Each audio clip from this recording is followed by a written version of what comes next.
कोपऱ्यातून जो schedule caste आहे, 59 जाती आहेत, त्या इथे एकवटलेल्या आहेत. सर्व राजकीय पक्ष, सामाजिक संघटना आणि इतर राजकीय पक्ष, सांस्कृतिक संघटना, ज्या ज्या संघटना आंबेडकरी चळवळी बरोबर आहेत, ज्या ज्या संघटना ह्या महाराष्ट्र शासनाच्या आरक्षण उपवर्गीकरण विरोधात उभ्या आहेत, त्या सगळ्या संघटना जिथे एकवटल्या आहेत, त्या सगळ्यांचं एकच म्हणणं आहे की आरक्षण उपवर्गीकरण जे आहे ते रद्द व्हायला हवं. आणि ते रद्द का व्हायला हवं? कारण की हे ह्या माध्यमातून या सगळ्या समाजामध्ये, या पूर्वी महाराष्ट्रामध्ये पुन्हा एकदा मनुस्मृती आणायचं काम करतायत.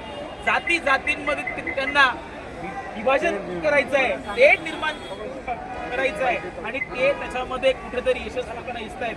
म्हणून हा सगळ्या 59 जातींचा एकसंध असा मोर्चा मुंबईत आलेला आहे आणि इथून हा डायरेक्टच मंत्रालयावर जाणार आहे. हे पावसाळी अधिवेशन सुरू आहे.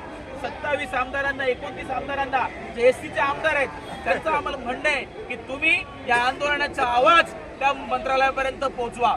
आणि advocate doctor Suresh Mane sir असतील, आनंदराज आंबेडकर साहेब असतील, भीमराव आंबेडकर साहेब असतील, बबनराव घोलप असतील, बाबूराव माने असतील, या सगळ्या मोठ्या नेत्यांच्या नेतृत्वात हा मोर्चा होतोय. आणि हा मोर्चा भूतो ना भविष्यती मोर्चा या मुंबईत होणार आहे. आणि आज हा होऊ घातलेला आहे.